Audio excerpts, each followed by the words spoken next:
Hello friends, welcome to my new vlog. এখন বাজে সকাল 6টা। আমিও রেডি হয়ে বেরিয়ে পড়েছি, দরজায় তালা লাগিয়ে দিয়েছি। এবার চলে যাব মর্নিং ওয়াকে। মর্নিং ওয়াক থেকে ফিরে স্নান সেরে সব কাজ আর সারা হয়ে গেছে। এখন ওই সকালে ব্রেকফাস্ট খাওয়ার বাসনগুলো ছিল, ওইগুলোই ধুয়ে নিচ্ছিলাম। ট্যাঙ্কির জল এত গরম হয়ে যায়, সকাল সকাল স্নান টানা করে নিলে বেলা করে আর জলে হাতই দেওয়া যায় না। বাসনগুলো এদিকে ধুয়ে নেব, তারপর রান্না বসিয়ে দেব। অনেকটাই বেলা হয়ে এসেছে। আজকে মাংস রান্না করব, তাই এখানে ফুলকপি দিয়ে আর চিকেনটা বানাবো, তাই জন্য ফুলকপি আর আলুটা ভেজে নিচ্ছি। এদিকে পেঁয়াজটাও কেটে নিয়েছি, আর আদাটা তো আমি আগের থেকে বেটেই রাখি। চিকেনের ঝোল রেডি হয়ে গেছে, লাঞ্চ করে নেব। তারপর মা এখানে বানিয়েছিল রসগোল্লার পায়েস, সেটাই আমি টেস্ট করছিলাম, ভালোই হয়েছিল খেতে।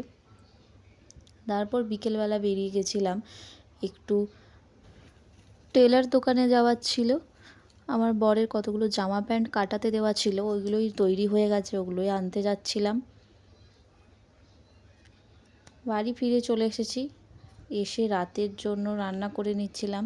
আজ তেমন কিছু রান্না করব না, দিল্লিতে এতই গরম যে কিছু খেতেই ইচ্ছে করছে না, তাই ভাবলাম আজ রাতে জল দেওয়া ভাত খাবো। তাই এখানে পেঁয়াজি ভেজে নিচ্ছিলাম, আর তার সাথে ছিল আলু মাখা।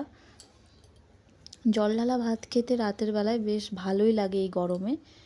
আজকের ভিডিওটা এইটুকুই। ভিডিওটা ভালো লাগলে একটা লাইক করে দেবেন আর চ্যানেলটা সাবস্ক্রাইব করে দেবেন।